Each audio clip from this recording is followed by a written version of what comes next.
When I sat with the Holy See delegation at the conference negotiating the treaty to prohibit nuclear weapons 2 years ago, the arms control and disarmament experts on the delegation lamented that the conference hall was overrun by international human rights lawyers.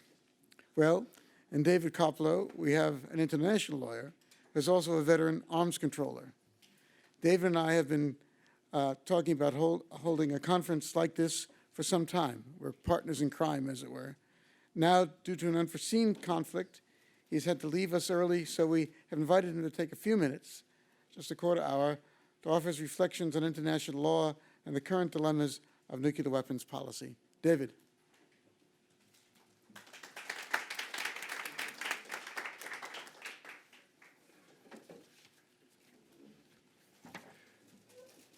Thank you, Drew. It's a great pleasure to have at least a few minutes to talk with this group today. And as I begin, I'd like to start, as others have, by commending you, Drew, for your huge effort and fabulous success at arranging this spectacular conference. It's really something special. And one of the aspects, one of the features that makes this program different is the interdisciplinary character of the participants. We've got people here with backgrounds, with groundings, obviously in theology, diplomacy, political science, military science, a wide array of backgrounds. And my task for the next few minutes is to complement that interdisciplinary nature by opening up a big bottle of law and pouring it into the program so that we can have that additional feature. And to the extent that time permits, I'd like to talk with you both about international law and to some extent about domestic U.S. constitutional law regarding nuclear weapons proliferation and deterrence. The starting point for the international discussion is, of course, the NPT, the Nuclear Non-Proliferation Treaty of 1968, which many people in this room are very familiar with. It is the central document regarding the dissemination and the retention of nuclear weapons. And for our purposes, the key element is Article 6, that contains the disarmament obligations. And what I'd like to do is to go through that with you, word by word, phrase by phrase, and give you a lawyer's perspective on what that article of the treaty accomplishes and what it fails to do. And my thesis, my bottom line, is to argue that the treaty is ambiguous, but not hopelessly ambiguous, that it has imprecise terms, but not so imprecise that it precludes the treaty from accomplishing its object and purpose. Before getting to that, however, I want to start at a somewhat more abstract or general perspective, and that is with the phrase pacta sunt servanda. That's the starting point for international law. You know it's important because we frame it in Latin. The legal profession and the church have that similar taste. Pacta sunt servanda is the phrase, treaties are to be kept. International agreements are to be honored. It is the starting point for international law. It's basically the starting point for any legal system. If you're going to have rules, rule number one is you got to obey the rules. And that's what Pacta sunt servanda stands for. In addition, the international, and the reason that's important is because international law is a primitive and underdeveloped system. It is a permissive system. In general, international law does not compel treaties to accept rules unless the country voluntarily signs up for them. That is, unless you join the treaty doesn't have much effect on you. And even with the NPT, there's a handful of countries that have stayed away. The converse, however, is that once you do join the treaty, once you voluntarily do accept those obligations, they become legally binding. And you have this commitment under the principle of pacta sunt servanda to carry out those legal obligations. And international law fleshes that out a little bit. The key instruments for guiding the interpretation of treaties specify that a treaty is to be carried out, to be interpreted in good faith. It's a phrase we'll return to. That the terms of a treaty are to be understood in their ordinary meaning. If the negotiators want to give a specialized meaning to a term, they can do that, but otherwise you look to the ordinary meaning of a term. And that a treaty is to be construed and interpreted in order to effectuate the object and purpose of the treaty. in parsing the text of a treaty, you try to find out what were the parties intending to do, what's their overall function for the treaty. Well, that brings us to Article 6 of the NPT, and I know many of you have probably committed this passage to heart, but for the rest of you, I'll read it out. It's a short passage, one sentence, 48 words. Each of the parties to this treaty undertakes to pursue negotiations in good faith on effective measures relating to cessation of the nuclear arms race at an early date and to nuclear disarmament, and on a treaty on general and complete disarmament under strict and effective international control. And what I'd like to do is to highlight 3 aspects of that passage that have been charged as being ambiguous and pick out how much legal content they may have. At the outset, though, we've got to concede that this article, Article 6, is not a paragon of legal draftsmanship. With all due respect to the people who formulated it in 1968, if we were to undertake today the task of rewriting that treaty, we could do a better job. We could come up with language that was more powerful, more specific, more compelling in holding countries' feet to the fire. But we've got the text that we've got, so let's figure it out. So the first part is, what counts as negotiate in good faith? Some have argued that that phrase is so ambiguous that it lets countries off the hook. That as long as you talk, that's enough. And that with a complicated topic like nuclear weapons, you might be able to talk indefinitely, never reach conclusion, and who could say that you were not negotiating in good faith?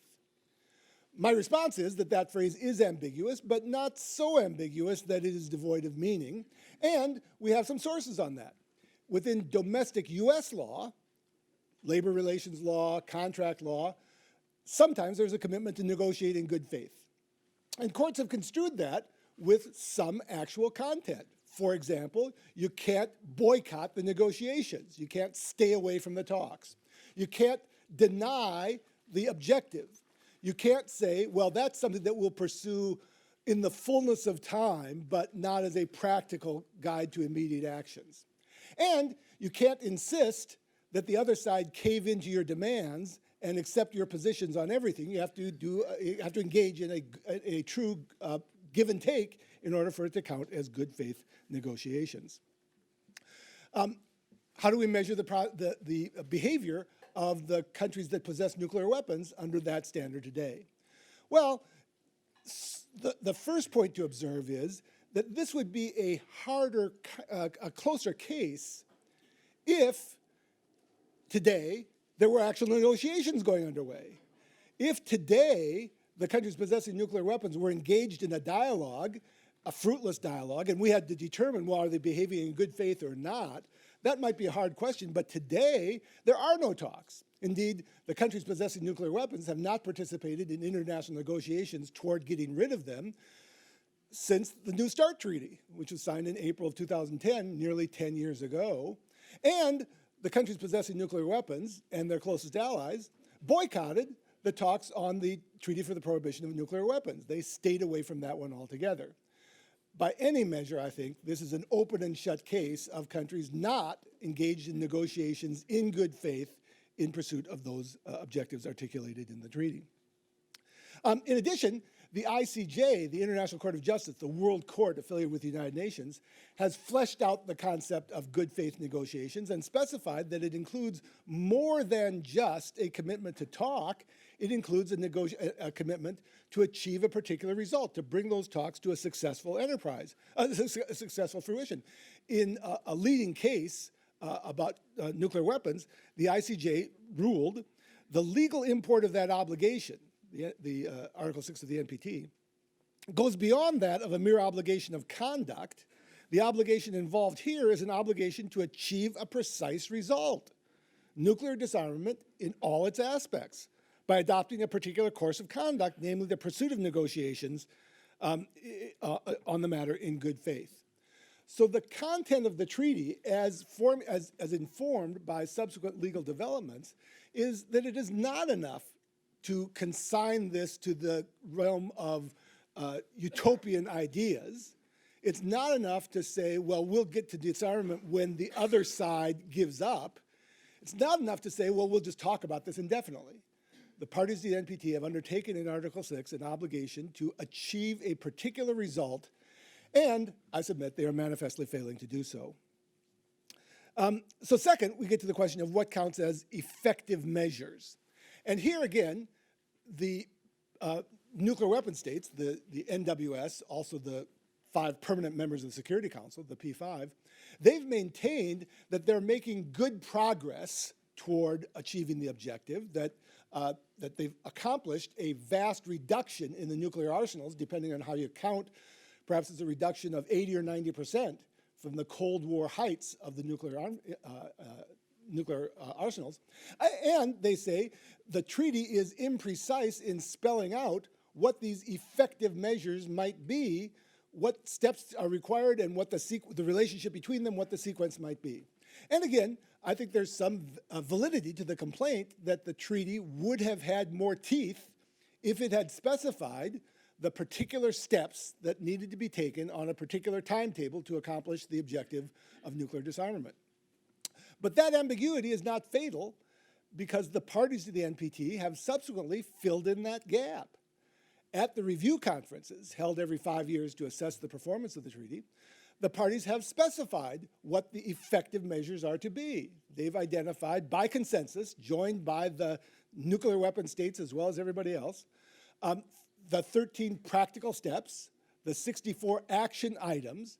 Today, I submit, no one could claim to be ignorant about what is an effective measure. No country could say, well, we just don't know what that means. There's plenty of content to fill in that ambiguity in the NPT Article 6. We know what the effective measures are. And finally, we get to what might be the most difficult one, that is the phrase pursuing the commitment to achieve these objectives at an early date.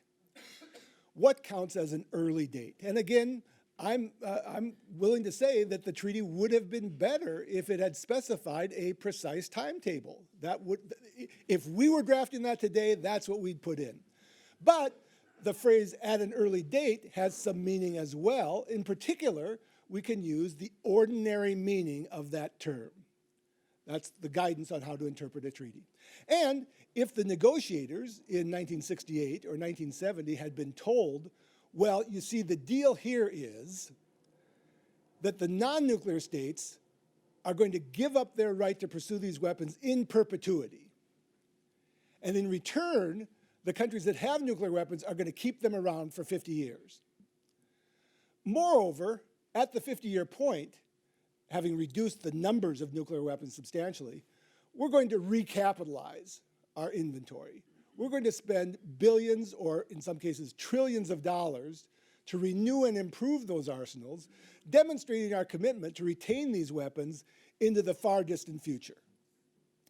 If the negotiators 50 years ago had understood that to be the content of the phrase at an early date, what would they have done? Would they have concluded this treaty? Would they have negotiated a tougher phrase for at an early date? Would they have insisted on some sort of escape hatch on their own, limiting their own commitment to the goals of the NPT? Again, it seems to me that when informed by the standards of international law treaty interpretation, you can't contend that 50 years satisfies the phrase at an early date. That's just not a sufficiently valid timetable. That's the international side. Let me turn briefly to the domestic side under US constitutional law. And here we turn to a different Article 6. Instead of Article 6 of the NPT, it's Article 6 of the US Constitution, which is the Supremacy Clause.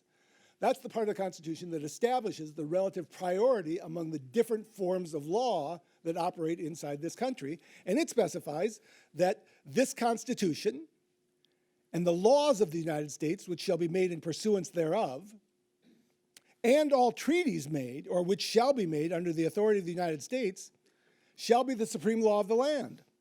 And the judges in every state shall be bound thereby, anything in the Constitution or laws of the state to the contrary notwithstanding. Now again, that's not great draftsmanship. With all due respect to the brilliance of the Founding Fathers, we could do better. But what it's clearly intended to specify is that treaties are the supreme law of the land, subordinate only to the U.S. Constitution. And the treaty is of equal legal dignity to a U.S. statute. That means that a president is bound by that law. Under Article 2, Section 3 of the Constitution, the president has a constitutional duty to faithfully execute the law. Treaty is the supreme law of the land. Article 6 is part of the treaty that is binding upon the United States, and this means that if a president decides that some provision of a treaty is unwise or cumbersome or expensive and was signed and negotiated by some predecessor long ago, and I no longer consider it wise policy, that doesn't matter.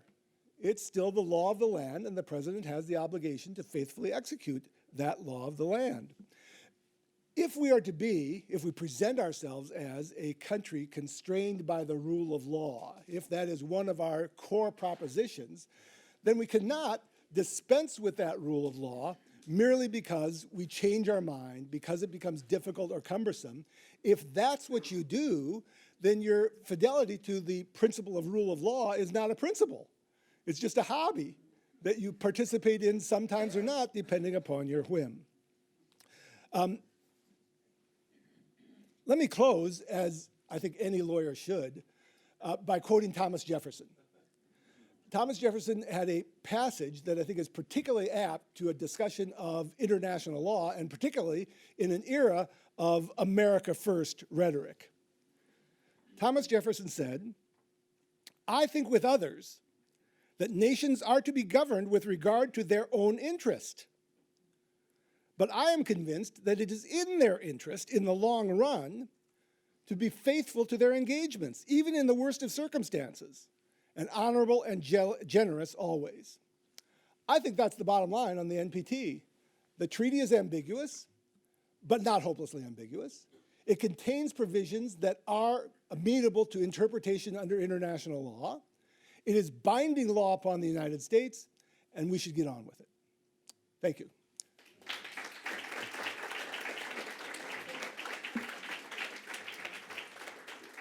As Drew indicated, I'm afraid I do have to bail out of the rest of this conference. I'm about to leave for the airport for a trip to Australia to participate in yet another conference, this one on the law of armed conflict in outer space, and someday perhaps we'll be reconvened to address that challenging topic as well. Thank you. David, thank you. See you when you get back. Good. And I'll just hand over the podium to John Carr.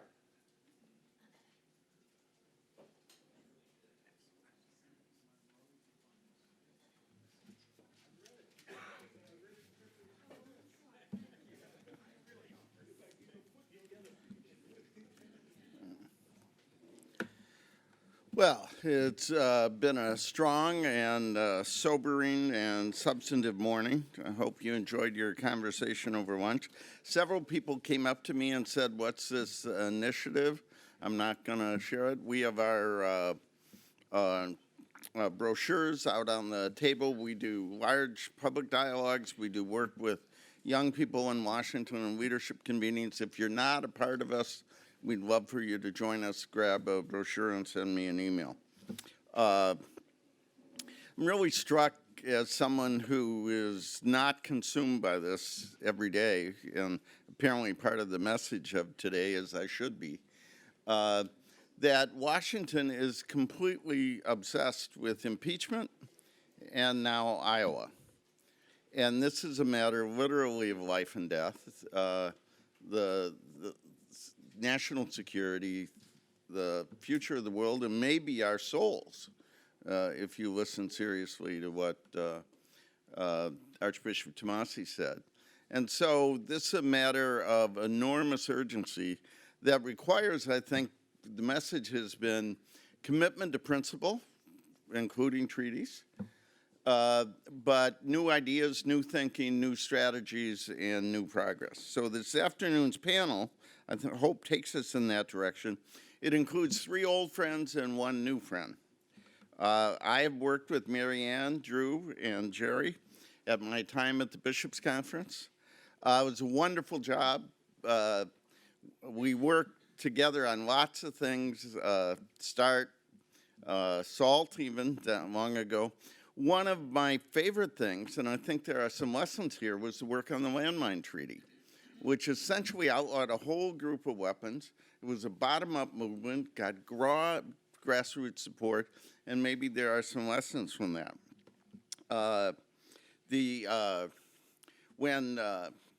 I'll skip. I was going to talk about the joys of working at the Bishops' Conference, but it was made better by working with Mary Ann, Drew, and Jerry.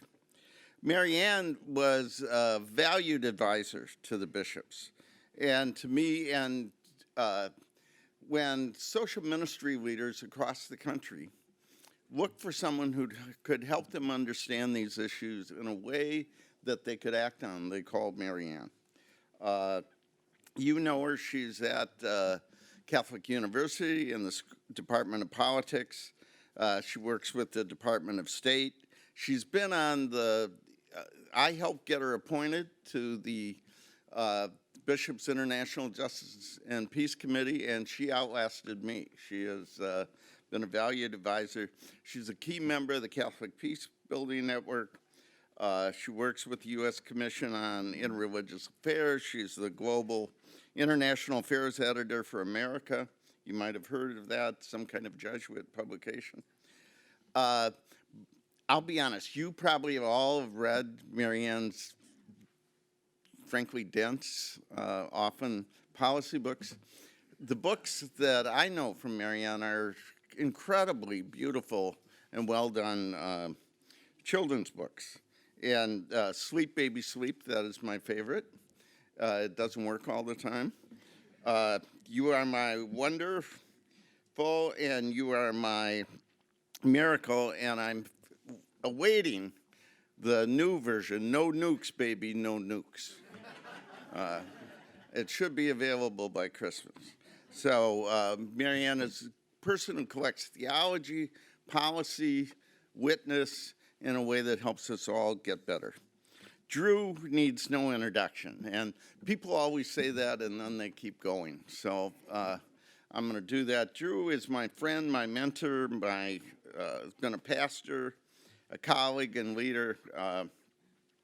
One of the best things I've ever done is recruit Drew from Notre Dame to come work at the Bishops' Conference. It was a great partnership. And I would just say that while there are lots of wonderful people here and in the church, no one has done more over a longer period of time to keep this matter in front of us. And in all sorts of ways, he reminds us of the compelling moral importance of weapons of mass destruction, nuclear arms, and he's played a similar role in terms of a just peace in the Holy Land. So with great persistence, with great integrity, he stood up, and as you know, he's a distinguished professor of ethics and human development here in the School of Foreign Service. We're here because he's a fellow at the Berkley Center. He was editor of America. He has written several books that you have on your bookshelf. He taught at Notre Dame. He went to school at Yale. He has a degree from Woodstock. He is the reason many of us are here, and so we're glad to be able to hear what he thinks about this. Jerry is my colleague. He succeeded Drew as head of the International Justice and Peace Office. Things got a lot worse after Jerry took over. That was a joke. Everyone has a gift. Jerry and I work together very effectively. I do headlines, he does nuances. I do sound bites, he does footnotes. My principal role when Jerry and I worked together was in the middle of the night to say we're going to hit the send button now, because he always wants to get it perfect. As you know, he's with the Kroc Institute at Notre Dame. He is a leader in the Catholic peace building effort. He has played a key role in developing this process. I have a sheet here that has all his degrees, and they're really important, and his books. But the way I know him is he has been another principled and persistent advocate of peace and peacemaking in this. My new friend, and I'm concluding with this, is Alessio Pecoria. I just call him Alessio. He is important for two reasons. The work he's done as an individual, in two areas. One is on this area of nuclear weapons and non-proliferation and disarmament. But before that, he was involved, I want to get this right, the Financial Intelligence Authority for the Vatican. If you think ridding the world of nuclear arms is difficult, try tracking down the finances of the Vatican.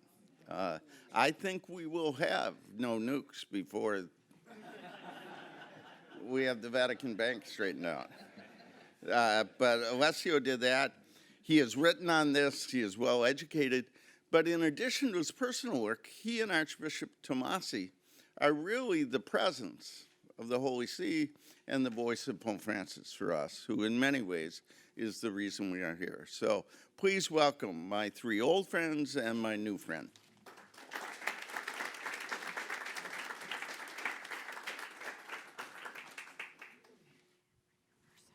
think I'm in the middle, yeah. Want to sit there? Or? I think that the Oh, you want to sit here? yeah, I think so that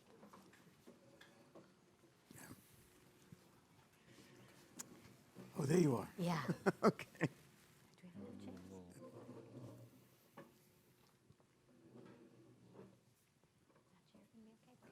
Yeah. I think. yes, I think that the first would be Father Drew Christensen, and I would like just to say that maybe there is no need for further explanation, but on this point. But Father Drew Christensen's work is one of the most appreciated voices in the Vatican, especially because his work on the topic of pastoral accompaniment of people involved at the various levels with nuclear weapons, political leaders, military, and arms industry, and so on. It would be one of the most sensitive issues after the Pope condemnation of nuclear deterrence. So, thank you, Father Drew. Thank you, Alessio.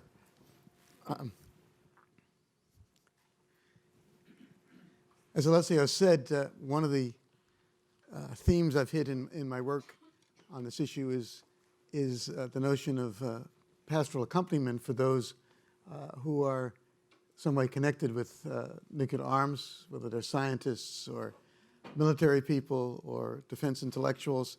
How do you give them pastoral guidance when the Pope has condemned something that they're involved in intimately in their work?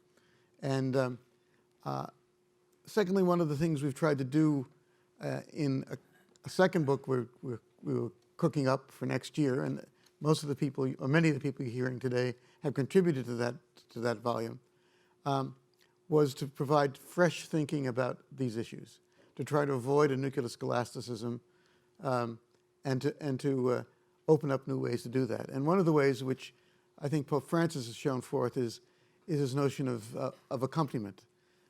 And so I will just elaborate on that point today, the pastoral accompaniment, not just by pastoral ministers, formal pastoral ministers, but by brothers and sisters in Christ and men and women of goodwill.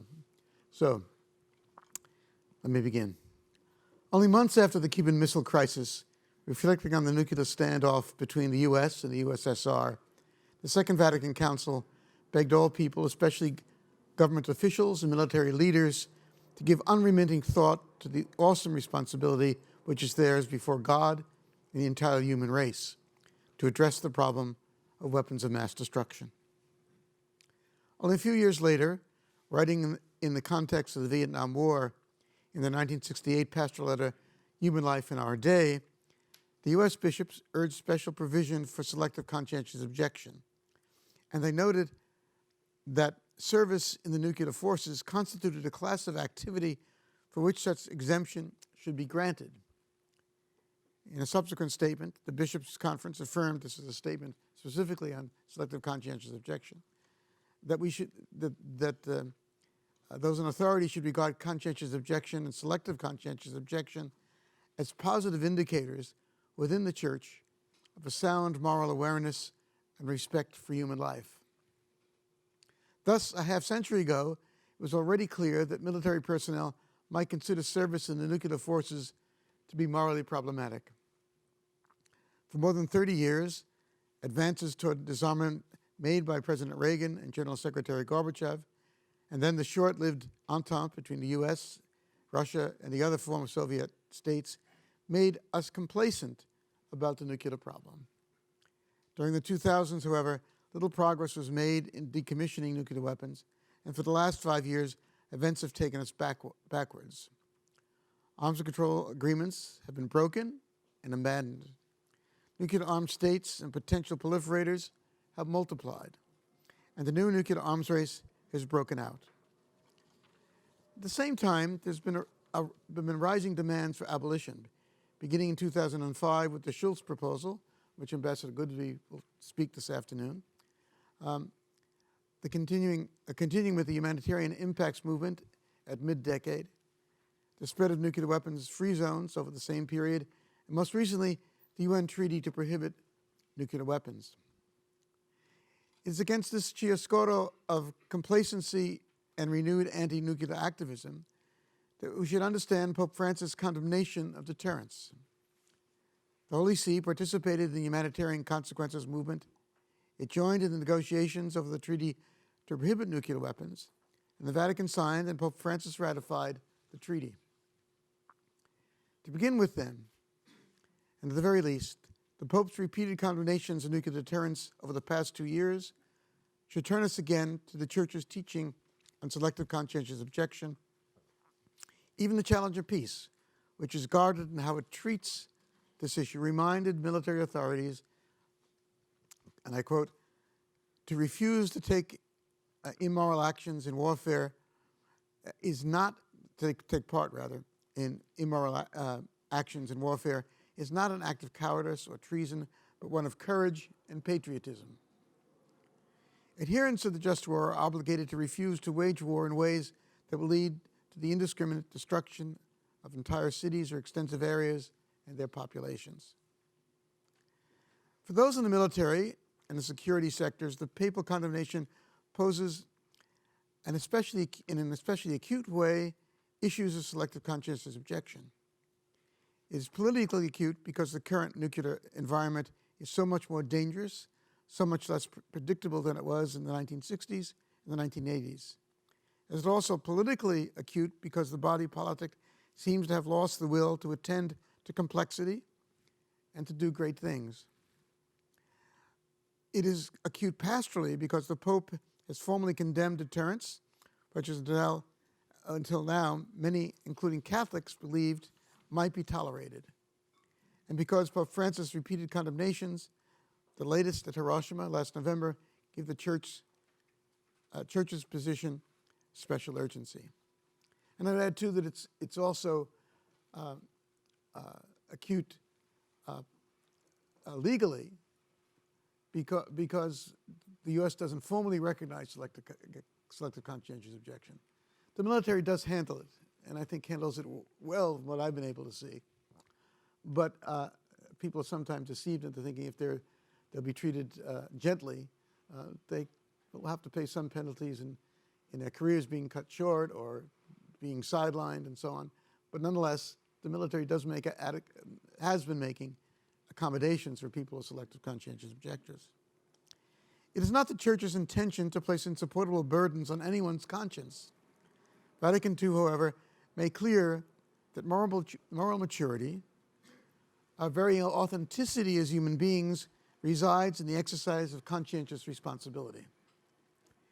Reflecting on the duty of the whole Church to discern the signs of the times, the Council wrote that humanity is becoming aware that it is our responsibility to guide aright the forces we have unleashed.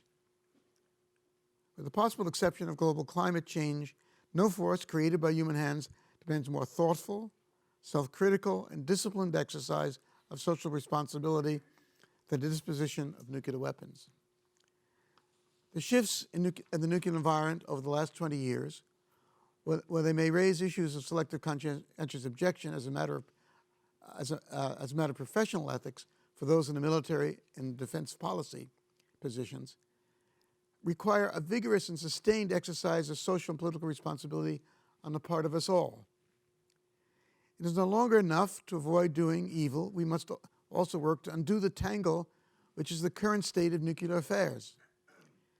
Faced with the challenge, we should perhaps take to heart Pope Francis's unique devotion to Our Lady Untangler of Knots. Pope Francis, as you know, is allergic to legalist approaches to morality, and it's been a benefit to many of us. He believes the Spirit is at work in the church and in the world, constantly inviting us to do good in new ways. Repentance comes to the person who allows her response to the good to heal the sin of the past and a commitment to the future. For Francis, acting morally consists in resisting evil, but even more in pursuing the love for the good the Spirit has placed in our hearts. In two of his apostolic exhortations, Evangelii Gaudium and Amoris Laetitia, Francis has proposed spiritual discernment as a way to find a way out of the moral tangles in which we find ourselves, whether it is a difficult marriage or, as in our case, a defense strategy dependent at its core on nuclear weapons. According to Francis, the basic supposition for our discernment of our own moral vocation is that God is calling us to do a better thing. In Jesuit speak, the magis, or the greater good. A second supposition is that we shouldn't have to discern our course of action alone. Franz Jägerstätter, the patron of conscientious objectors, has been beatified for his lonely resistance to Hitler's wars. His almost existential loneliness is captured in Terrence Malick's new film, A Hidden Life. But after failures of moral judgment and courage during World War II, failures amply displayed in the film, today we should be able to conduct our discernment in the company of others. So Francis makes moral discernment a matter of spiritual accompaniment, or moral and spiritual friendship. Unlike Franz Jägerstätter, we should be able to carry out our discernment in the company and with the support of others who are also discerning the signs of the times, among which the nuclear threat stands as one of the foremost. In an ideal order, the Church's ministers, priests, and chaplains, spiritual directors, and spiritual companions should be those to whom we may look for this support and guidance. But since discerning the signs of the times is the duty of the whole Church, we can look to others too, to fellow parishioners, to faith sharing and prayer groups, to Christians in other churches who are on the same path or whose wisdom we respect, and other people of conscience, those the Church calls men and women of goodwill, who are likewise seeking to respond to the challenge of our times. Discernment does not look primarily to what everyone is called to do through the observance of basic universal moral standards as under the natural law, but rather to what I am called to do, to the greater good I am inspired to effect in current circumstances. It is a personal calling shaped by contemporary events. Eventually, the world may come to agree that abolition of nuclear weapons is morally required, as it came to support the abolition of slavery, the establishment of universal human rights, and the prohibition of genocide. But whenever the realization eventually will dawn on others, we ourselves are immediately responsible to heed the call of conscience for us to effect change in contemporary circumstances. The fact that the duty of conscience is a personal call makes it no less binding, for conscience is God's law written in the human heart. It is our responsibility, to paraphrase Paul VI, to bring about the strategic, military, and political changes seen to be urgently needed. The legendary psychologist Erik Erikson would call this testing of one's call a life crisis, a period of moral growth and decision in which a person's identity is reshaped in finding a call in response to the grave problems facing humanity, as Gandhi was. Nuclear abolition is the crisis of our age. Pastoral accompaniment presupposes that pastor and discerner, or the companions in discernment, are seeking together a state of affairs where Pope Francis wrote, God's kingdom reigns, and not only in our hearts, but in society, so that universal fraternity, justice, peace, and dignity have a greater place in our common life. Commitment to this kind of world, Francis promises, always generates history. Some will contend that this talk of personal responsibility in history is ethical idealism writ large. It does involve a fuller understanding of the moral life than a checklist morality of minimal universal norms. The first principle of the natural law, however, may be rendered love good and avoid evil. The full principle is amare bonum, not just vitare bonum. A backward focus on moral offenses trains us to avoid and repent of evil. But even the natural law recognizes that loving and doing the good is essential to the moral life. Love the good is propulsive and moves us to take positive actions and new initiatives. The love of the good inspires us to institute what Pope Francis calls new processes that renew our common life.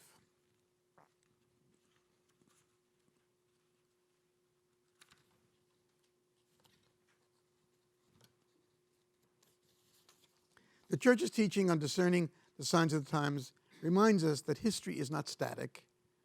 We face new problems and challenges for which we need to find our own remedies. It also makes us mindful that we are responsible for the course of history. The doctrine of the signs of the times, if you will, is the Christian equivalent to Gandhi's Satyagraha, or truth force. It's a way to exercise our responsibility within history. Pope Francis' condemnation of nuclear deterrence, therefore, signals that morally aware people should be about finding the resolutions for the dilemmas of nuclear weapons in today's frightfully convoluted geostrategic and technical environment. And above all, to effect the abolition of nuclear weapons. If statesmen like George Shultz, Bill Perry, and Sam Nunn can evolve from defenders of deterrence to advocates of abolition, it should be possible for conscientious believers and people of goodwill to evolve as well. In this context, responsible moral agents should examine the course of action open to them individually or in groups. Shall we promote negotiated disarmament more vigorously? Shall we resign or transfer to another branch of the military service or department of government? Shall we openly protest? Shall we shift the direction of our research? Should we rethink foreign policy and international security? Should we study alternative means of defense? Should we work to strengthen the treaty to prohibit nuclear weapons? The role of pastoral workers, bishops, pastors, chaplains, teachers, and pastoral counselors, as well as of the companions in discernment and communities of moral discourse, is to accompany one another in discerning the passive action open to them as they wrestle with their calls at this moment in history. Which paths are open to us will depend in part on our education, professional position, institutional affiliation, nationality, and international outlook. There can be a legitimate variety of possible options, as Pope Paul VI said, to achieve the same goal. Not everyone needs to resign and protest, do civil disobedience, or declare themselves selective conscientious objectors. Such postures renounce and denounce evil. They do not build an alternative future free of nuclear weapons. The world also needs smart arms controllers, savvy negotiators, imaginative defense scientists, thoughtful military officers, and conscientious statesmen. As Paul VI wrote in a call to action, the same Christian faith can lead to different commitments. There are a variety of ways to serve. What matters is that we respond individually and corporately to today's nuclear threat as a pressing sign of the times. Thank you all.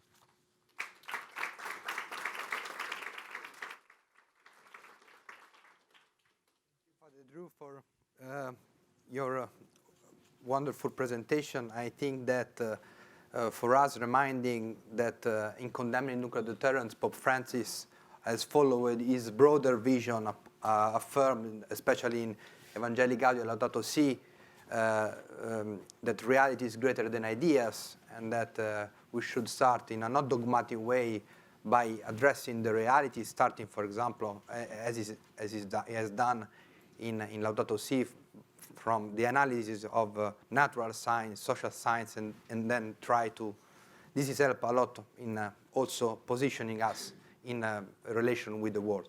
And I think that now your introduction will be complemented by Marianne, that I think that she will focus also on the Christian proposal of just peace. Thank you, Marianne. Thank you, Alessio. It's after lunch, and we've all been sitting for a long time, so I'm going to use pictures. And this is also my answer to the question posed before lunch: how do we reach young people? With pictures, memes if possible.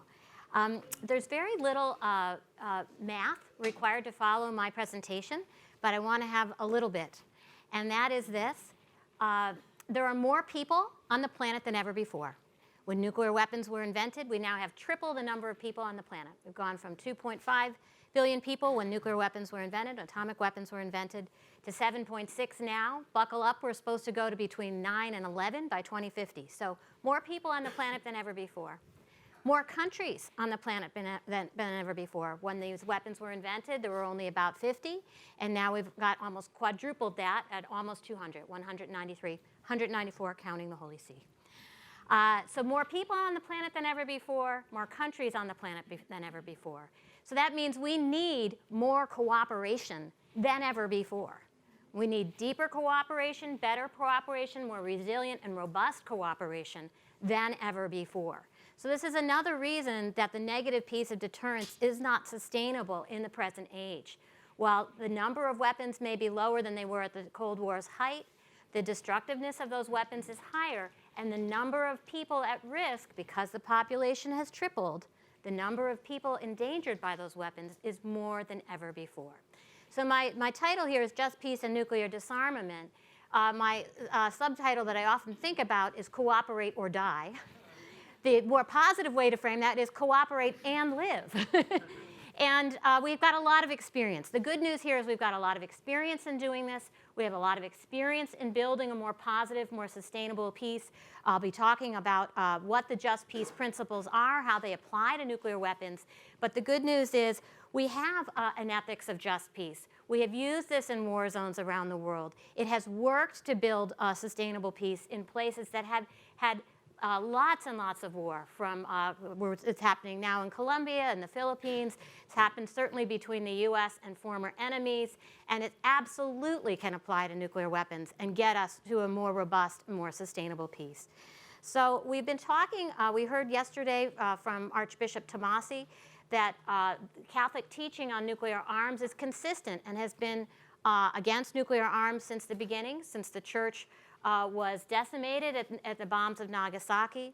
And it's consistent to this day when the Pope's calls at the United Nations for the banning of nuclear weapons, and consistent as well with the cries that we're hearing from secular leaders. So we're having some convergence, and we'll hear more about that from from Ambassador Goodby afterwards, the convergence that Archbishop Tomasi talked about, that these senior leaders and statesmen are all calling for the same thing that the Pope is calling for, to move towards deeper nuclear disarmament, towards a world without these, not only in the United States, but in Europe. All of these folks arguing that we need to move towards deeper disarmament. So the hopeful part is we have this convergence among secular leaders, among military and diplomatic leaders, among the church, that we need to move towards this deeper disarmament. The question then becomes, how do we get from here to there, okay? And I've got some real good news here. We have some ways to do that, and a lot of experience in doing that. So we have to be building a positive peace of social cohesion and equity, using the tools that we've used in war zones around the world to build a more just and sustainable peace. Now, there are two other norms of just peace that should be showing up on this slide. We had a few technical hiccups, so it's not here now. And those are just cause and right intention. We heard a great deal about those yesterday from Archbishop Tomasi, the need for the protection of human dignity, human life, the common good, and a positive peace. Those are the motivations which drive us. So I'm going to focus more on the other criteria of just peace, which tell you how to build that. How do you get to that positive peace that we are called to do? And these are the criteria that I've found in looking at how have we built peace in war zones around the world, how have we flipped those from periods of very contentious and exacerbated and long-term conflicts, and what has happened. Each of these principles is both a moral principle and also has a whole series of practical policies associated with them. So participation is respecting human dignity, means including all societal stakeholders, including women and youth, state and non-state actors.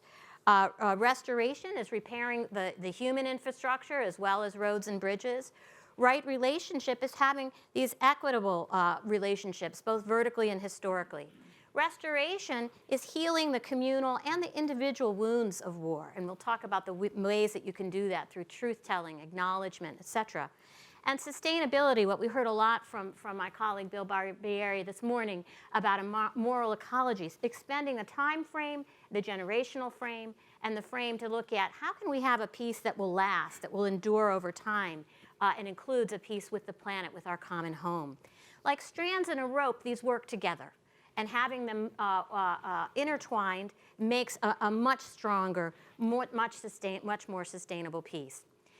So we have these treaties that we've heard talk about, and the problem was with these treaties that these were mostly done by government actors, and in that case that meant mostly male, white governmental elites. And so for all the good that these treaties did, and I want to underline that, they did a great deal of good and we need to continue these treaties. But these treaties were created without any participation of the people who suffered most under these nuclear weapons, whether it was the victims in Hiroshima and Nagasaki or the victims of over 2,000 weapons explosions in the name of testing, okay? So in the women, peace, and security world, we have a saying, if you don't have a place at the table, you will end up on the menu. And that is a real concern. That exclusion of these folks really excludes some very practical and important wisdom on this. But more importantly, so all of these treaties, as useful as they were, did not include and make room for the voices of people that were impacted by those weapons.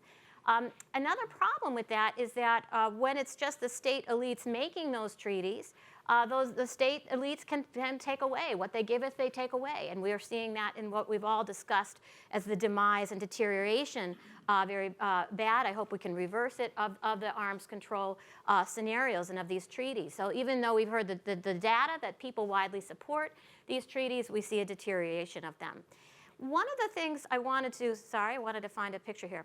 One of the things the Holy See has done that's been really helpful here has been supporting these discussions of the humanitarian impact of nuclear weapons.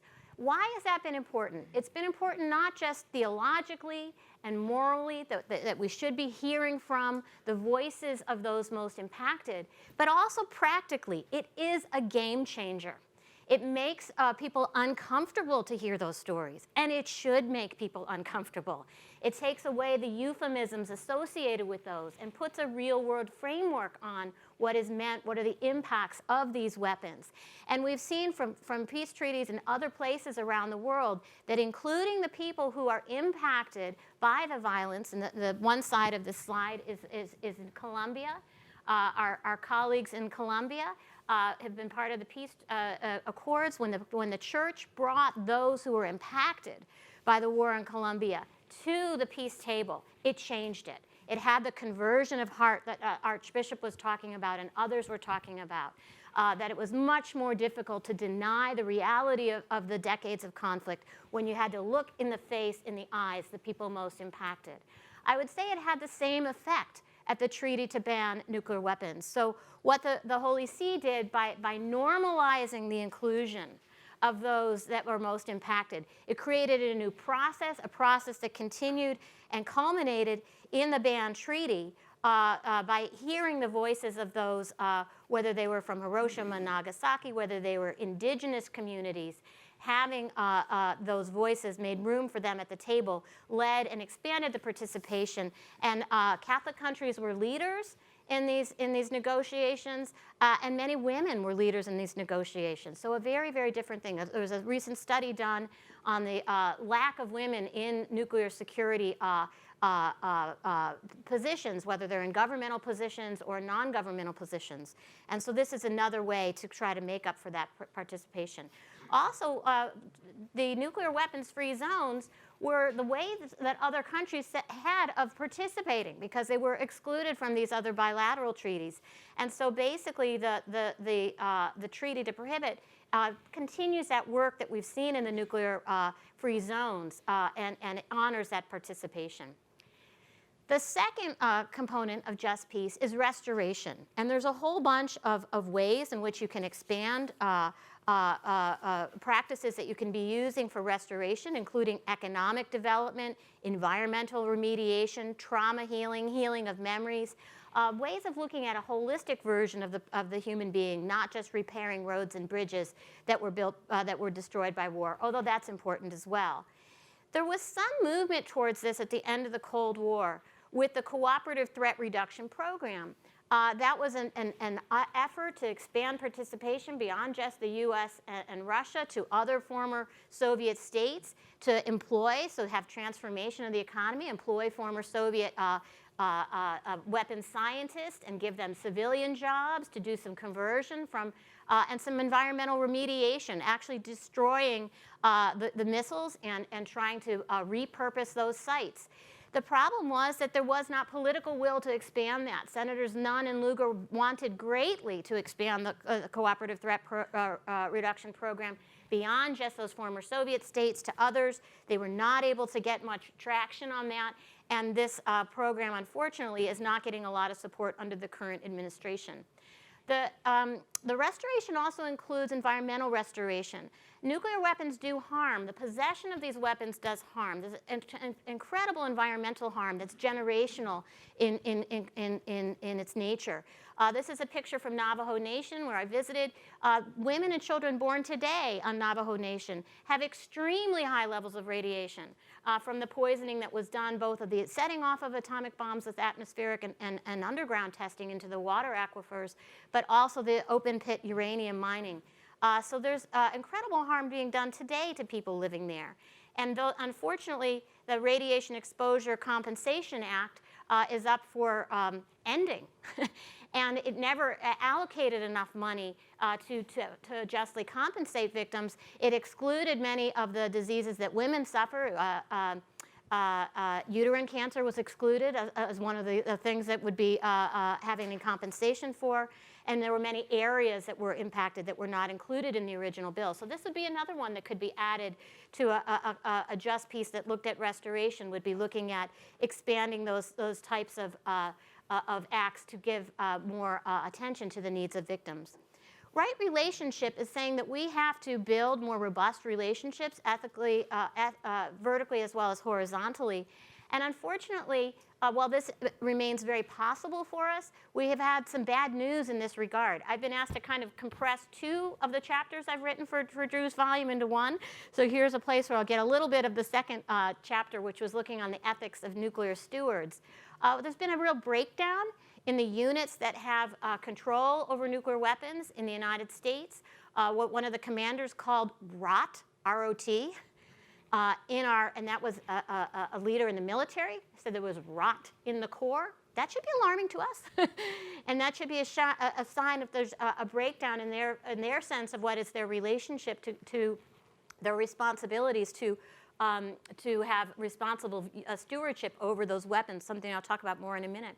There were a series of nuclear security summits. Kelsey's done some wonderful reports on these. This would be a great way to look at expanding and deepening right relationships, that all countries who have, whether it's peaceful use of nuclear energy or who are nuclear weapons states, have these materials that they have to safely and securely handle. How can we share lessons learned and expand the constituency for nuclear safety? Those are some wonderful ways. We've heard about the ways in which the treaties themselves give avenues for right relationship. They provide for regular visits, for sharing of information, transparency, for getting to know your counterparts on the other side. Very, very important ways in which the treaty structures themselves provide mechanisms for right relationship. If you haven't looked at the testimony that was given on the Hill, not that impeachment testimony, the other hearings going on in Capitol Hill, yes, there were other hearings going on in Capitol Hill. One of them is some of the military saying how important the New START Treaty is because of the information and these regular exchanges they get that they cannot get through other mechanisms. So there are still lots of ways in which we could build better, more robust relationships. The downside of climate change, of course, is that we're losing all this ice in the Arctic. The upside for right relationship is that opens up a whole new set of issues that we need to deal with the Russians, the US and Russia on over how to deal with those issues in the Arctic, and those could be mechanisms for right relationship. The Proliferation Security Initiative, another example of ways in which other countries can help have a more robust relationship. So to get to deeper nuclear disarmament, we need better, deeper relationships, and that we need to do more in that regard. One of the means of the criteria of just peace is reconciliation.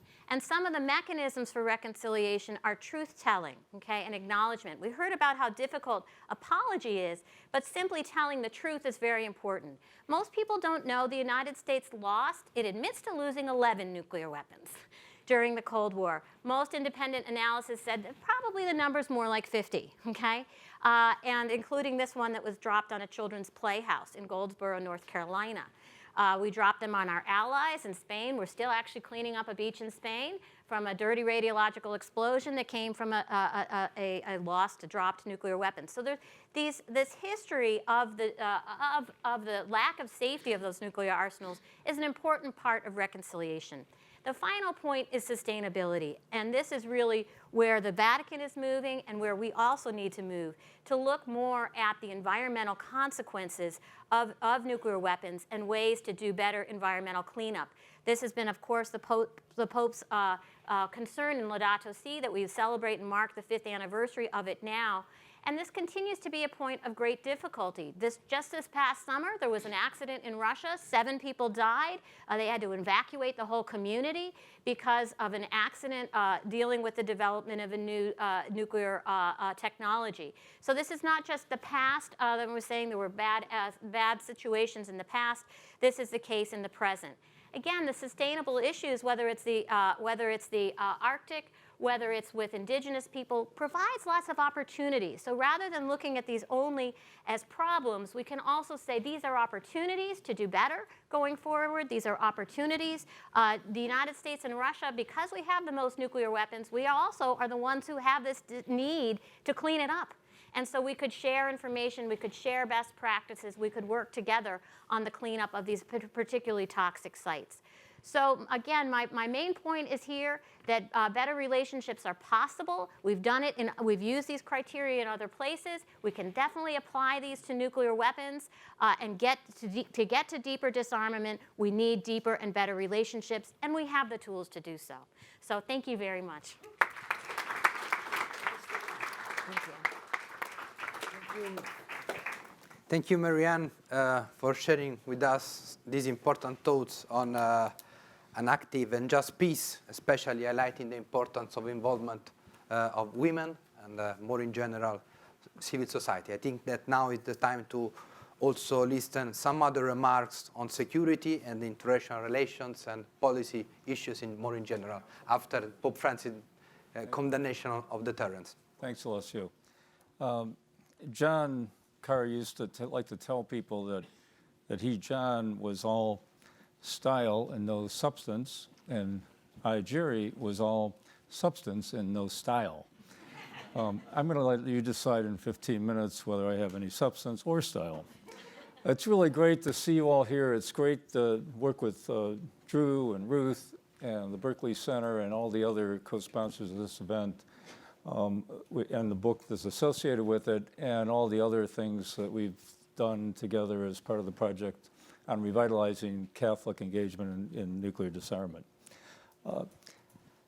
Religious actors and moral norms play a variety of roles in the public debate on nuclear weapons. The Church has been very involved in advocating on specific policy questions. Archbishop Tomasi, when he was in Geneva in Vienna played a key role in this and continues to do so. The Catholic Church in this country has been very active on all the arms control agreements that have been mentioned here. Just sent 650 Catholic social action leaders to the Hill to lobby on continuing New START and cutting back on some of the nuclear modernization programs that we're paying for. And that's a very important role the Church plays. But I think that the most important and distinctive contribution that Church plays is less directly impactful of policy and more indirect. The Church has this indirect impact by ensuring that morality is not an uninvited guest and an exclusive party dominated by advocates of the nuclear status quo. The Church has long sought to delegitimize the nuclear status quo with its moral critiques of nuclear use and deterrence, its call for nuclear disarmament as a moral imperative, and its laying out of a moral vision of a radically transformed world based on cooperative security and integral disarmament. The fact that the Holy See was one of the first countries to sign and ratify the Nuclear Ban Treaty is a sign of this effort to delegitimize nuclear weapons and the nuclear status quo. And the fact that the Holy See has ratified the Nuclear Ban Treaty means that the Vatican is going to remain a nuclear-free zone, and those Swiss guards will have to continue to rely on their halberds, swords, and pikes to defend the Pope. No nukes allowed. At least in democracies, nuclear policies can't survive in the long term if major religious bodies and the general public lose faith in their ultimate moral legitimacy. But the moral imperative of nuclear disarmament and a moral vision of a transformed world will only be credible, morally credible, if it's grounded in quality ethical analysis that engages seriously the tough security and policy challenges that are involved. As John Carr mentioned before, we have to present alternatives. We can't just say no nukes. We have to show people how we're going to get to a new no nuke situation and why it's a better situation than the one we're in now. Unfortunately, the policy debate on nuclear disarmament is now ahead of the moral debate. The moral vision's clear enough, but at least in the Catholic world, we face two ethics gaps. The first, the pastoral implications of the condemnation of deterrence, has been addressed by others and will be addressed later. I'm going to focus on the second ethics gap, and that's the need to develop an ethic of nuclear disarmament that is as sophisticated as the ethic of nuclear use and deterrence that was developed during the Cold War. And let me briefly elaborate on two issues. There are many more than that, but two. The relationship between deterrence and disarmament, and the relationship between disarmament and cooperative security. First, the relationship between deterrence and disarmament.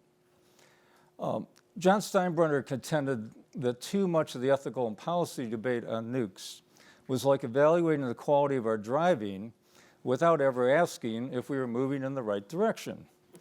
Since the end of the Cold War, the Catholic statements on nuclear weapons have been clear about the need to move in a certain direction, which is disarmament. So we have the direction. And the Church has tried to change the conversation from that Cold War debate on the ethics of deterrence to make it a debate on the ethics of disarmament, or what you might call a non-nuclear ethic. The Pope's condemnation of both nuclear use and even possession can be seen as a corollary to Church statements by the U.S. bishops and others, and the title of this conference that suggests that we have to move beyond deterrence. Now, clearly, moving beyond the existing system of deterrence is a moral imperative. But is it a moral imperative to move beyond every form of deterrence? And this is a question that Richard was alluding to.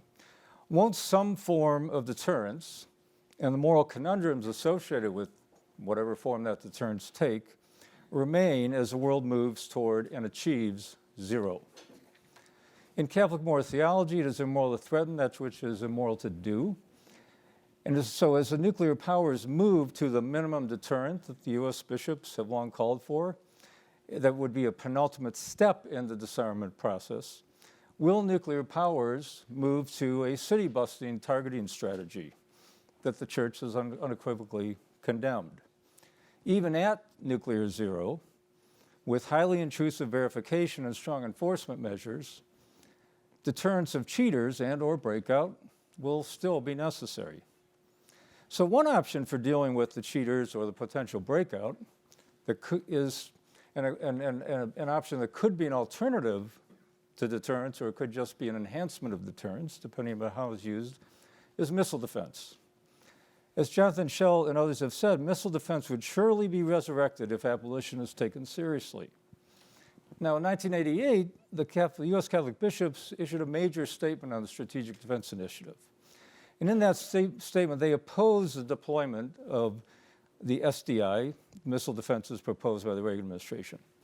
Why? Because they were not convinced that SDI would be a morally superior alternative to deterrence, because they were concerned about its effectiveness, technical feasibility, its negative impact on the stability of deterrence and arms control, and its excessive cost. However, in a world with no or only a few weapons and much improved technology than we had in the mid-1980s, missile defense could be more effective and could conceivably supplant some forms of nuclear deterrence. And it would not necessarily be destabilizing and an impediment to disarmament if it were shared or under international supervision. Even if shared missile defense becomes a serious option, deterrence will still remain an issue. In response to a small library of critiques of the bishop's 1983 peace pastoral, Father Brian Hare, the pastoral's principal draftsman, suggested that the bishop's strictly conditioned moral acceptance of deterrence fit with a concept of what you could call existential or virtual deterrence. Now, Sidney Drell, James Goodby, David Holloway, and others have pointed out that a form of existential deterrence could possibly work, when a global ban is in place, since the capacity to reconstitute a nuclear arsenal would deter other countries from doing so. Now, on its face, a theory of existential deterrence would seem to be impermissible, given Pope Francis's condemnation of the possession of nuclear weapons. And that would presumably, that combination would include retaining the capacity to possess them. I would argue, however, that a proper reading of the Pope's position suggests an existential deterrent could in fact be morally permissible. Pope Francis, following similar statements, as we've heard, by Pope Benedict and other senior Vatican officials over the prior decade, has made a prudential moral judgment that in today's nuclear science of the times, the existing nuclear deterrents are not being used as a step toward progressive disarmament. We've heard that. But instead have become an end in itself, an impediment to disarmament. In an entirely different scenario of a world at or near nuclear zero, Pope Francis's prudential judgment would arguably not apply, because deterrence of a qualitatively different kind than what the Pope now condemns would be used as a step toward or to maintain disarmament, and it would no longer be an impediment to disarmament. Now, I'm not going to sell my soul to the theory of existential deterrence. I think there's a lot of you are more expert on those theories of deterrence than I am. But whether or not existential deterrence resolves some of the moral paradoxes of deterrence at or near zero, at least deserves further examination by Catholic ethicists. And there are a number of other problems that need to be mentioned as they do so. Would maintaining and especially reconstituting a nuclear capacity contribute to instability in a crisis, or contribute to a different kinds of arms race? If a few major powers dominate because of their capacity to reconstitute their nuclear arsenal, or because of their superiority in conventional forces, another likely way to deter nuclear breakout, have we really escaped that double standard that we have in the Nuclear Proliferation Treaty and that people are rightly concerned about? A second set of issues involve the relationship between nuclear disarmament, general disarmament, and a system of cooperative security. Consistent with its longstanding position, one of the Holy See's interventions during the debate over the ban treaty was to insert language linking nuclear disarmament and general disarmament. And that reflects the Article 6 of the NPT language. Nuclear abolition does not require a change in human nature or an end to all war, in my view. It does require a change in politics and institutions. Integral disarmament assumes that the long-term goal of abolishing nuclear weapons has to be tied to a broader general disarmament. That in turn involves a much larger cosmopolitan project of developing a global ethic of peace and solidarity that can ground a system of cooperative security, and Marianne just laid out some principles that would be part of that ethic of cooperative security. But to link nuclear disarmament and general disarmament, as the Holy See has done, and especially to link nuclear disarmament to new systems of cooperative security, is not an uncontroversial position. Nuclear states, for example, have appealed to the General and Complete Disarmament Clause in Article 6 of the NPT as an excuse for not fulfilling the nuclear disarmament provision. Robert McNamara, for one, supported the U.S. Bishop's 1993 call to pursue nuclear disarmament as a policy goal, but criticized their linking that policy goal of nuclear disarmament to what he considered a politically unrealistic and unnecessary, underline unnecessary, condition of creating new systems of cooperative security. McNamara raised a critically important issue. How much of a transformation of the international system is needed for nuclear zero to become a reality? Is it a reformist agenda that builds on cooperative systems of disarmament that have been proven effective? Marianne just made the case, I think, for that. Is it a transformation as unimaginable as the end of the Cold War? And even that unimaginable transformation did not lead to as much disarmament as some would have hoped, and certainly as the Holy See and the Church would have hoped? Or do we need a change of even a more radical nature? Those are very important issues that I suggest the Catholic ethicist should engage the conversation on.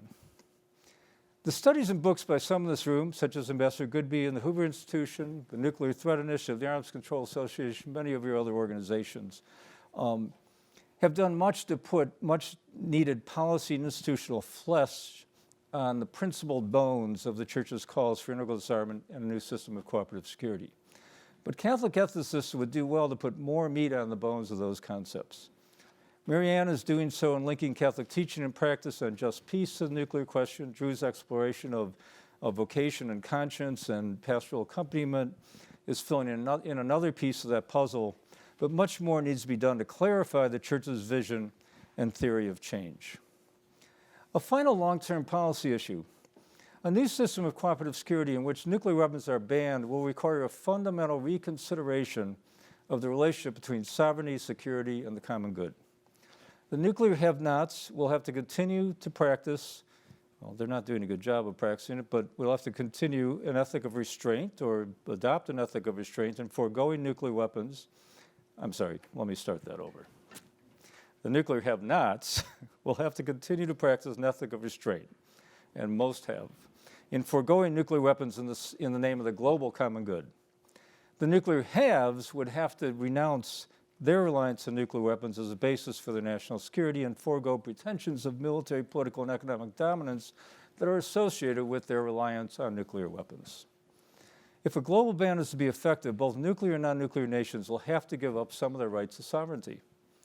For one, the potential doubling of nuclear power generation in the next 20 years will fuel proliferation unless the International Atomic Energy Agency is strengthened and nations agree to much more intrusive inspections, stronger safeguards, and tougher sanctions for those who violate those.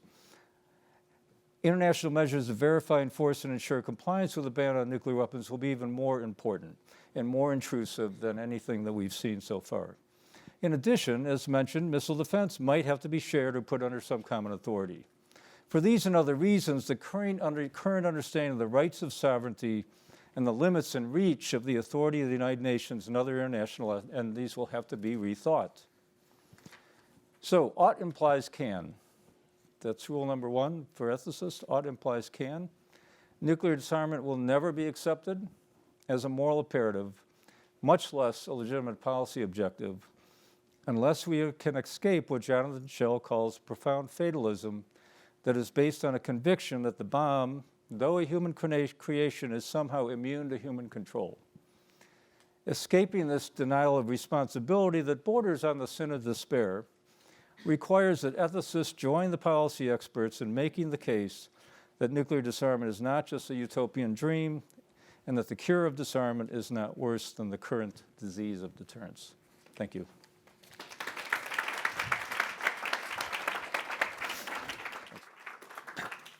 Thank you very much, Jerry.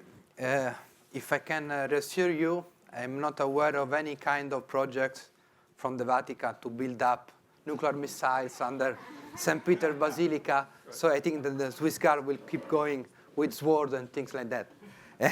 I'm very much aware of the time constraint, and I think that many people will have to would like to make questions to you.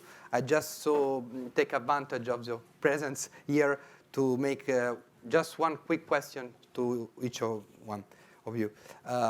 First, Father Drew Christensen, I find that your encouragement to amare bonum, to love good and not just vitare malum, so avoid evil, is maybe the kind point for pastoral accompaniment. And this is pretty clear to me when we apply to political and militant leaders.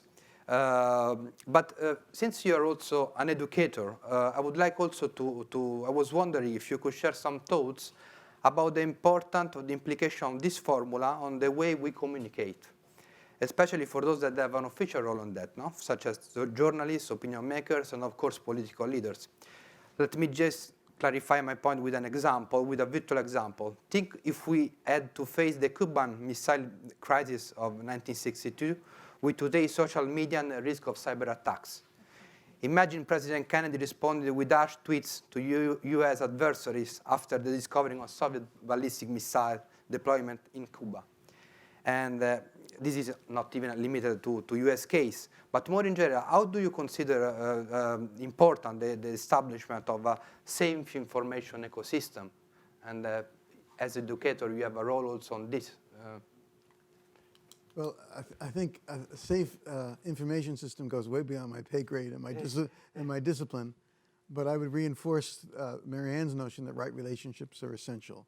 Mm-hmm. And so I think that building relationships with the Cubans, building relationships with the Russians, mm-hmm. Is very important to being able to negotiate. I mean, I think we forget how important those kind of personal interactions are, and sometimes decisive changes are made because people get to trust one another. Mm-hmm. Someone just told me a story yesterday about the Iranians at one point rejected the draft of the JCPOA, and they asked, the head of the Iranian delegation asked the chief person of the opposition to come to the meeting. And after he went to the meeting, he went back and sold the treaties. So it seems to me that personal relationships are really key, and that, I think as educators, we need to go back to teach people to discern truth from fiction and propaganda, but that has become so incredibly difficult, as Rich was pointing out, that I think to keep people in person-to-personal contact is the best way we can do it. Okay, thank you very much. And my second question would be addressed to Marianne. And I don't know if I will take you also outside your comfort zone, but I would like also to address one point, that the correlation between security and development that cannot bypass the analysis of capitalism. No? We had yesterday, Bishop Tomasi say that to Francis it's important to build up a new system, a capitalism with conscience. And we know that Pope Francis addressed many severe criticism to this system. And I remember, for example, when he addressed the Focolare movement on February 2017, he said, for example, aircraft pollute the atmosphere, but with a small part of the cost of the ticket, they will plant trees to compensate for part of the damage created. Gambling companies finance campaigns to care for the pathological gamblers that they create. And the day that the weapons industry finances hospitals to care for the children mutilated by their bombs, the system will have reached its pinnacle. So in your concept of just peace, how is important the dimension to find new ways in economics and financial system, especially because we are in the year of the 5th anniversary of Laudato Si, and there will be the big event on the economy of Pope Francis. Do you have some comments on that? Yeah, so one of the wonderful things in both Laudato Si and previous papal documents was focusing on the economy of communion. And that there are alternative ways to think about capitalism which puts people before profits. And I think that's very, very important, especially at a time when we have more people on the planet than ever before. And in many of the places that are experiencing cycles of returning conflict, what we call the conflict trap, they're places where there's big youth bulges and they need jobs. You could provide those jobs if the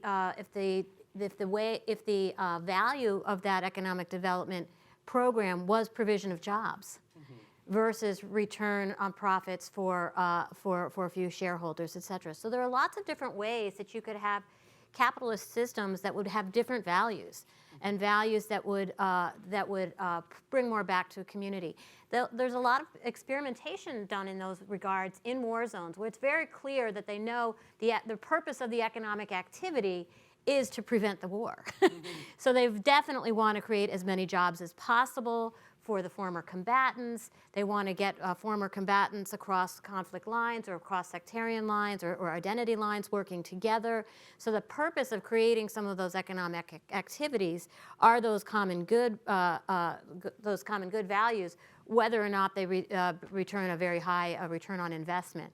And I think we could think of the same thing with regard to nuclear weapons, et cetera. There's lots of ways in which folks who are currently engaged in the building of nuclear weapons could have different types of jobs with those skill sets. And with climate change, there's lots of need for scientists to be looking at different uses of energy, et cetera.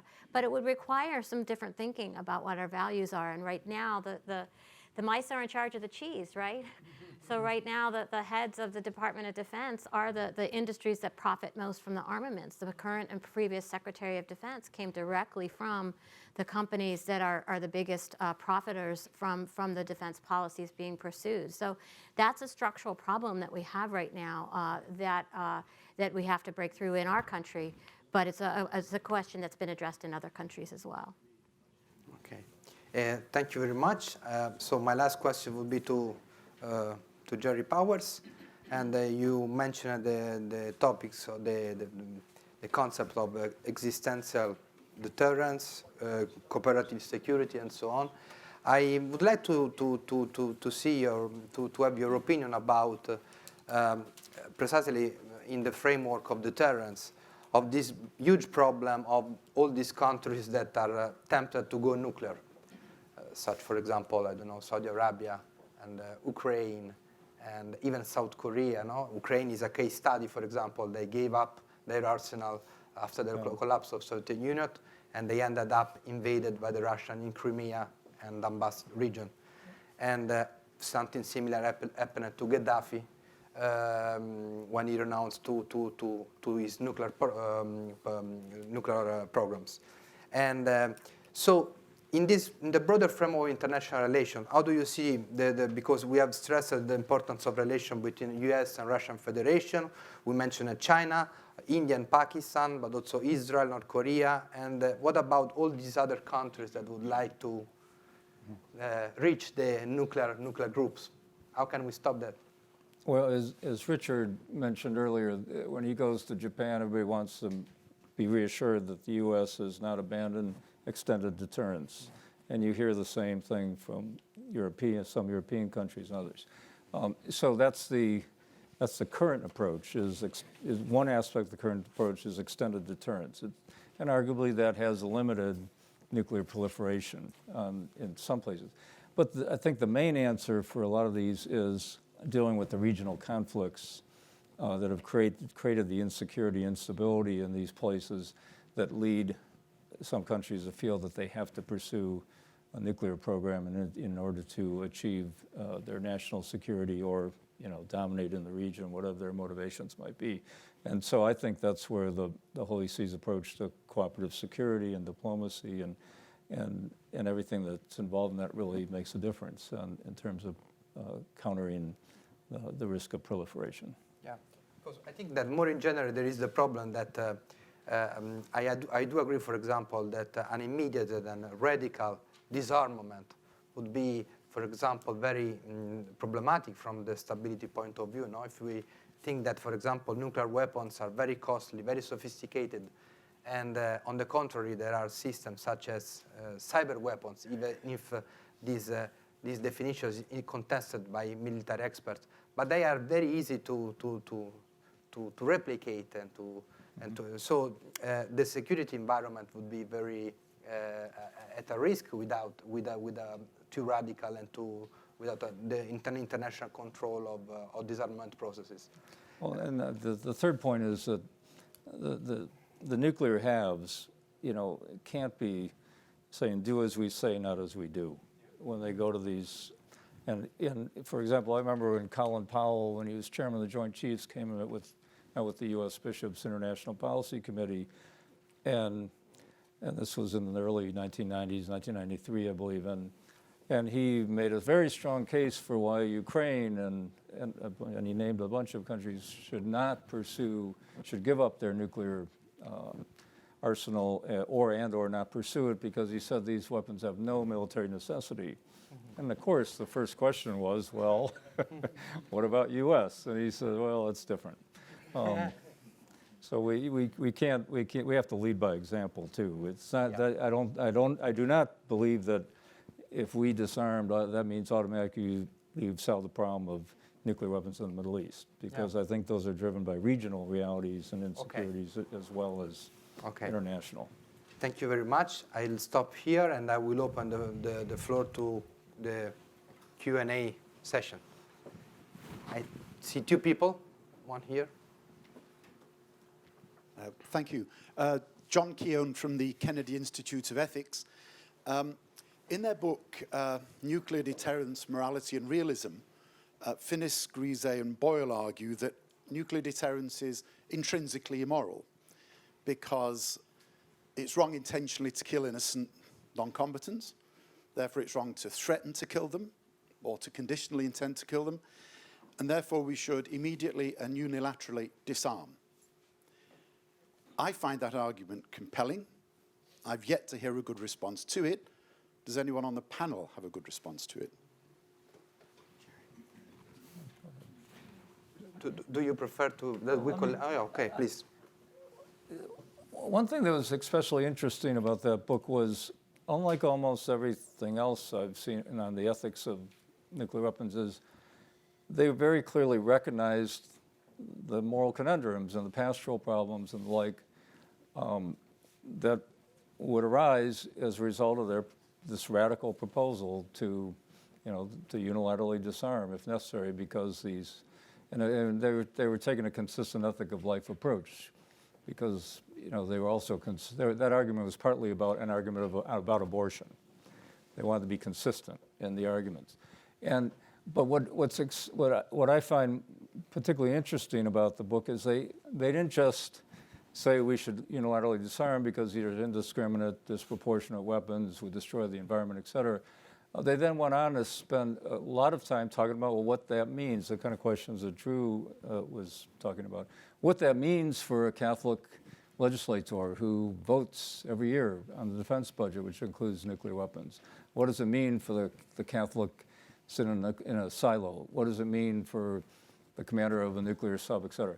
And what does it mean for ordinary Catholics who vote, for politicians who support a defense budget that includes nuclear weapons? So I think what I like about that, and we recently had a panel last year with Finnis on this sort of, because he hasn't really addressed this question in recent years, and so but we asked him to address the question in light of the Pope's statement, and he basically continued to make the same kinds of arguments he made before, that it's going to be hard, it's going to be really hard to do, but we just have to do it. And then he walked through the different things that individuals and the country needed to do in order to make it happen. So I think that's what I found particularly interesting about it. They didn't ignore the implications question, and I think that's what our book is trying to do, the book that Drew's editing. Yeah, I would add that for me, the disappointment in the book was that the applications to people and roles were basically to kick the can down the road. They didn't have any real purchase, and the reason was, in addition to having this in principle opposition to nuclear deterrence or nuclear weapons, they also held a firm Cold War attitude. And when you looked at their reasoning about why something couldn't apply, or there was great hesitation about applying it, there were reasons about the realities of the Cold War, and particularly the implicit notions that Western values are better than communist values. I think that in the present situation, as I've said, the realities of the Cold War no longer hold. The situation is much more complex. It's not ideological in the same way, though it may be nationalist, as people are pointing out. The result is that you have to consider those issues much more carefully, and people have to make will have to make harder decisions. But I think they have a good argument in principle, but in practice, they didn't. The bishop's comments to individuals in different roles were much more specific and had more practical bite. If you compare them, than the Finnis-Grisey-Boyle applications. It's one of the strengths of the book that they go there. It's one of the weaknesses that they don't take it very far. Can I just add on to that? A Catholic approach is always both and that is true in the world of disarmament as well. Getting rid of the physical stuff is not enough alone. Is not alone enough unless you're also building the relationships. You could get rid of the materials. If you could wave a wand and get rid of the materials tomorrow, but you hadn't built a more robust relationship between the United States and Russia, or the United States and Iran, you would just have the same conflicts able to boil up in another realm. So you have to do those two hard things simultaneously. You have to pursue the disarmament and pursue the bettering of relationships. And that, I think, if we focus too much on the stuff and not enough on the people and the relationships, we're not going to get to the kind of more positive piece that we need. Okay, thank you. We have one here, and then David Courtwright. Hi, my name is Katie Murphy, and I teach high school ethics. I just finished teaching a unit on abortion and the principle of cooperation. And it occurs to me that there's a silence in our teaching about cooperation with nuclear weapons, especially for, like, I have young men who want to go into the military. And with being on Trident submarines, being in silos in the Air Force and whatnot, it seems wrong to me that, like, the church hasn't really spoken clearly. Like we have in the catechism, like, formal cooperation with an abortion is excommunication. But formal cooperation, like on a Trident submarine, practicing to detonate a nuclear bomb would be mass murder. And we don't seem to have pastoral guidance for our young children on entering into the military. And I wanted to ask, what type of pastoral guidance do you give to young men and women who are thinking about going into the Navy and the Air Force and into our nuclearized military that could guide them? I'll just... Yes, please. Oh, you Please. want to Go, say no, more? no. Please go. This is the only partial answer, but in the early 90s, right at the end of the Cold War, we as the Bishops' Conference worked with a number of groups to try to get the military to recognize selective conscientious objection, and we came this close to doing it. The lawyers at the Pentagon agreed, the chaplains who were leading the effort, they all agreed on the necessity of selective conscientious objection. But one thing that they told us is the reason they were willing to agree to that is at this time when they were rethinking the whole personnel after the end of the Cold War, was that we already do it. We already have it, and they specifically would say nuclear. Anybody who has any moral objections to nuclear, we'll put them somewhere else. We won't put them anywhere near the nuclear military. So what I would say to somebody is, think about what joining the military means in general. but specifically, if you're really committed to joining the military, think about the nuclear. And if you have moral qualms about that, which I would make the case you should, then at least make sure you're not directly involved in the nuclear military. Now, some would say, well, any involvement in the U.S. military is involvement in the nuclear. But I think that at least, I think it's better. I don't think you could just say you can't join the military. I don't think that's where we should be. But I do think we should encourage people to seriously consider the nuclear, whether the nuclear military, fits with is their conscience. And you can't use the excuse, yeah, but they don't recognize selective conscientious objection. They actually de facto do, not de jure, but de facto is my understanding. The military recognizes SCO, including for nuclear. They did at the same time in those same discussions. I remember talking to the Admiral about this. Indicate that there was a generational problem of culture, and I think, although that was 25 years ago, I think that we see that same cultural problem, which is that the people who went for Vietnam really interiorized the laws of war and were applying them. But the next generation that hadn't seen Vietnam were less firm about that. And I think those kinds of problems persist, that the culture of moral responsibility is very different as different waves come through the military. And so that you constantly have to go back and rework these kinds of problems with them. And education at different levels is really important to that. I'll just add to that Archbishop Tomasi and others have mentioned that nuclear weapons will be added to the catechism, so that'll be helpful. But I think your general statement that we need more pastoral guidance to young Catholics entering into the military is spot on. Catholics are the largest religious group in the U.S. military. There's a shortage of chaplains, of Catholic chaplains. So a lot of times the pastoral guidance they're getting is not from our tradition. And has been mentioned before, depending on what religious tradition is from, there are some that have a much more positive view of nuclear weapons than our tradition would have. So I think that your general point about having more pastoral guidance to young Catholics in general on this issue, but specifically to those going into the military, continues to be a need. Please, David? Yeah, I just had a short two-finger intervention. I haven't read the book, but I have read a 600-word editorial by Paul Nitze from 1999, just to remind you, those who recall, that Nitze himself, one of the great senior diplomats, called for the complete elimination of nuclear weapons by the United States. And the zinger line was, "I see no compelling reason why we should not unilaterally get rid of our nuclear weapons." So it's not a completely outlandish idea, I suppose. Please, yeah. A small intervention.